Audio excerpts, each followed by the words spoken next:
41వ శ్లోకము. భవానీ భావనాగమ్య భవారణ్యకుఠారిక భద్రప్రియ భద్రమూర్తి భక్త సౌభాగ్యదాయిని. ఈ శ్లోకంలో 6 నామాలు కలవు. ఇందులోని మొదటి నామము భవానీ. ఇది అమ్మవారి 112వ నామం. ఇది 3 అక్షరాల నామం.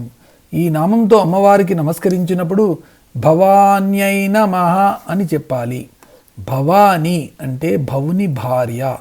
భవః అనే సంస్కృత పదానికి అర్థాలు తెలియాలంటే దేవీ పురాణంలో ఈ పదానికి నిర్వచనంగా ఇచ్చిన శ్లోకం తెలియాలి.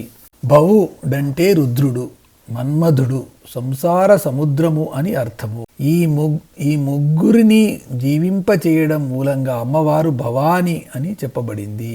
భవం అంటే పుట్టుక. సమస్త ప్రపంచం పుట్టడానికి జీవించడానికి కారకురాలు కాబట్టి అమ్మవారు భవాని అని చెప్పబడింది. శివుని అష్టమూర్తులలో 8వ మూర్తి అయిన జలమూర్తి పేరు భవుడు. భవుని జీవింపచేయునది కాబట్టి అమ్మవారు భవాని అని చెప్పబడింది. స్థానేశ్వరం అనే క్షేత్ర పీఠాది దేవత పేరు భవాని. ఈ నామానికి ఈ విధమైన అర్థాలు చెప్పుకోవచ్చును. భవుని భార్య, రుద్రుని జీవింపచేసినది, సంసారమును జీవింపచేయునది, మన్మధుని జీవింపచేసినది, జలరూపుడైన భవుని జీవింపచేసినది, పుట్టుకకు కారణభూతురాలు, స్థానేశ్వర క్షేత్ర పీఠాది దేవత. ఈ శ్లోకంలో తర్వాతి నామము భావనాగమ్య. ఇది 113వ నామము. ఇది 5 అక్షరాల నామము. ఈ నామంతో అమ్మవారికి నమస్కరించేటప్పుడు భావనాగమ్యాయై నమః అని చెప్పాలి. భావన అంటే భావన చేత, గమ్య పొందదగినది, అగమ్య పొందశక్యము కానిది. ఒక విషయపరమైన ధ్యానాన్ని భావన అంటారు. ఇక్కడ విషయము వాక్కు సంబంధమైనది అయితే వాక్కుకు 2 లక్షణాలుంటాయి కాబట్టి దాంట్లో మళ్ళీ 2 రకాల భావనలుంటాయి. వాక్కును రూపొందించు ధ్వని లేదా శబ్దము, వాక్కు యొక్క అర్థము. దీనిని బట్టి వాక్కుపరంగా ఉండే భావనలు శబ్దభావన, అర్థభావన. భావన విషయము వస్తువు లేదా విగ్రహము అయితే విగ్రహానికి 3 లక్షణాలుంటాయి కాబట్టి దాంట్లో మళ్ళీ 3 రకాల భావాలుంటాయి. స్థూలము, సూక్ష్మము, కారణము.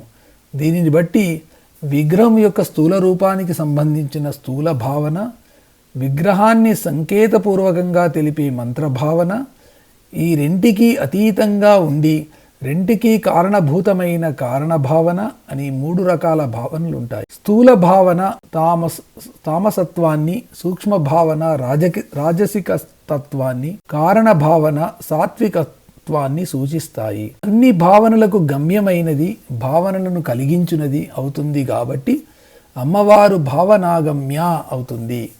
అయితే మన భావనల్లో ఆవిడను నియమించి, నియంత్రించి నిర్వచించలేము అని నాయమాత్మ ప్రవచనలే లభ్య అనే వాక్యము, నిరుక్తాంచానిరుక్తంచ అనే ఉపనిషద్వాక్యము తెలుపుతాయి కాబట్టి ఆవిడ భావన ప్లస్ అగమ్య కూడా అవుతుంది. ఈ నామానికి 5 రకాల భావనల ద్వారా పొందదగినది మరియు పొందశక్యము కానిది కూడా అవుతుంది. అవి శబ్దభావనాగమ్య, అర్థభావనాగమ్య, స్థూలభావనాగమ్య, సూక్ష్మభావనాగమ్య, కారణభావనాగమ్య. ఈ శ్లోకంలోని తర్వాతి నామము భవారణ్యకుఠారిక. ఇది 114వ నామము. ఇది 8 అక్షరాల నామము. ఈ నామంతో అమ్మవారికి నమస్కరించినప్పుడు భవారణ్యకుఠారికాయై నమః అని చెప్పాలి. భవ అంటే సంసారమనెడు, అరణ్య అడవికి, కుఠారిక గండ్రగొడ్డలి వంటిది. భవము అంటే సంసారము అని అర్థం. మాటిమాటికి జన్మిస్తూ కష్టసుఖాలు అనుభవిస్తూ మరణిస్తూ మళ్ళీ జన్మిస్తూ ఇలా కొనసాగబడే లక్షణం ఉండేది కాబట్టి సంసారాన్ని భవము అంటారు. అరణ్యంలో ఉండే చెట్లు చేమలకు కూడా ఇలా మాటిమాటికి పుడుతూ నరకబడుతూ చిగురిస్తూ క్షీణిస్తూ నశిస్తూ మళ్ళీ మొలకెత్తుతూ పెరుగుతూ ఉండే లక్షణం ఉంది కాబట్టి సంసారానికి అరణ్యానికి ఉన్న ఈ సమాన లక్షణాన్ని బట్టి ఈ నామంలో సంసారాన్ని అరణ్యంతో పోల్చారు. చిన్న చిన్న కత్తులు గొడ్డళ్ళు అయితే అరణ్యాన్ని సమూలంగా నాశనం చెయ్యలేవు. గండ్రగొడ్డలి అయితే సమూలంగా వినాశనం చెయ్యగలదు. కాబట్టి ఈ నామంలో సంసారమనే అరణ్యానికి అమ్మవారు గండ్రగొడ్డలి లాంటిది అన్నారు. సంసారంలో భౌతికమైన బంధం కన్నా మానసికమైన బంధమే ఇబ్బందులను సృష్టిస్తుంది. తెగవలసినది ఈ మానసిక బంధమే. దీన్ని భవబంధము అంటారు.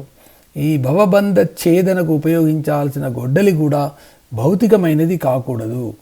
అమ్మవారు జ్ఞానస్వరూపిణి, అందుకని జ్ఞానమనే గొడ్డలి అన్నమాట.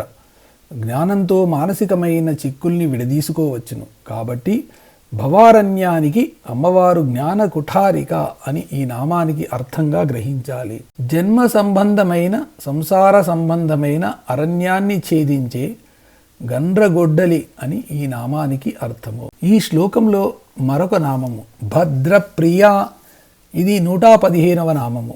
ఇది 4 అక్షరాల నామము. ఈ నామంతో అమ్మవారికి నమస్కరించినప్పుడు భద్రప్రియాయై నమః అని చెప్పాలి.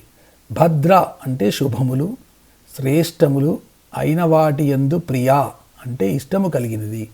భద్ర అనే పదానికి చాలా అర్థాలున్నప్పటికీ ప్రస్తుతము భద్రుడు, శుభము, శ్రేష్టము, వీరభద్రుడు, శివుడు, ఒక జాతి ఏనుగు అని అర్థాలు మాత్రం చెప్పుకుంటే సముచితంగా ఉంటుంది. సదాచార ప్రవర్తనాదులు గల వారికి శుభములు చేకూర్చువాడు భద్రుడు. భద్రుడు అంటే శివుడే, శుభమే. శివుడు కాబట్టి శుభములు చేకూర్చగలడు. శివకు ముందున్న స్థితి భద్ర, దీనికి ముందు స్థితి వీరభద్ర. అహంకారంతో చేసిన దక్ష యజ్ఞాన్ని వీరభద్రునిగా ధ్వంసం చేసి భద్రునిగా సంప్రదాయానికి సత్ప్రవర్తనకు రక్షణ చేకూర్చి శివునిగా మంగళకారకుడైనాడు. ఈ నామానికి ఈ విధమైన అర్థాలు చెప్పుకోవచ్చును. శుభములు, శ్రేష్టములు అయిన వాటి యందు ఇష్టము గలది. వీరభద్ర స్థితిలోను భద్రస్థితిలోను ఉన్న శివుని ఇష్టపడునది. శ్రేష్టమైన ఒక జాతి ఏనుగునందు ఇష్టమైనది, శివునికి ప్రియమైనది. ఈ శ్లోకంలోని తర్వాతి నామము భద్రమూర్తి. ఇది 116వ నామము. ఇది 4 అక్షరాల నామము. ఈ నామంతో అమ్మవారికి నమస్కరించినప్పుడు భద్రమూర్తయే నమః అని చెప్పాలి. భద్ర అంటే శుభమైన లేదా మంగళకరమైన, మూర్తి స్వరూపము గలది. భద్రత్వము అయ్యవారైతే మూర్తిత్వము అమ్మవారు ఎప్పుడూ ఇంతే. గుప్త లక్షణము అయ్యవారైతే దానికి వ్యక్త రూపము అమ్మవారు. అంటే శుభ లేదా మంగళకర లక్షణమే రూపముగా గలది అని ఈ నామానికి అర్థము. ఈ శ్లోకంలోని చివరి నామము భక్త సౌభాగ్యదాయిని. ఇది 117వ నామము. ఇది 8 అక్షరాల నామము. ఈ నామంతో అమ్మవారికి నమస్కరించినప్పుడు భక్త సౌభాగ్యదాయై నమః అని చెప్పాలి. భక్త అంటే భక్తులకు, సౌభాగ్య అంటే సౌభాగ్యమును, దాయిని అంటే ఇచ్చునది. శుభగ అక్షరాలతో ఏర్పడే శుభగ అనే విశేషణం యొక్క నామవాచక రూపమే సౌభాగ్యం. శుభగ పదంలోని సు మంచితనము, భ వెలుగు లేదా వైభవము, గ అంటే గమనము, గతి నడక లేదా ప్రవర్తన అనే అర్థాలు సూచిస్తాయి. ఈ 3 లక్షణాలు కలిస్తే సౌభాగ్య లక్షణం అవుతుంది. 4 రకాల భక్తులకు అంటే ఆర్తులు, జిజ్ఞాసులు, అర్ధార్థులు, జ్ఞానులు అమ్మవారు సౌభాగ్య లక్షణాన్ని ప్రసాదిస్తుంది అని అమ్మవారికి శుభగ అనే నామం కూడా ఉంది. అందువలన భక్త సౌభాగ్యదాయిని అంటే భక్తులకు అమ్మవారినే అంటే తననే ఇచ్చునది అనగా సాయుధ్యమునిచ్చునది అని కూడా అర్థము చెప్పుకోవచ్చును.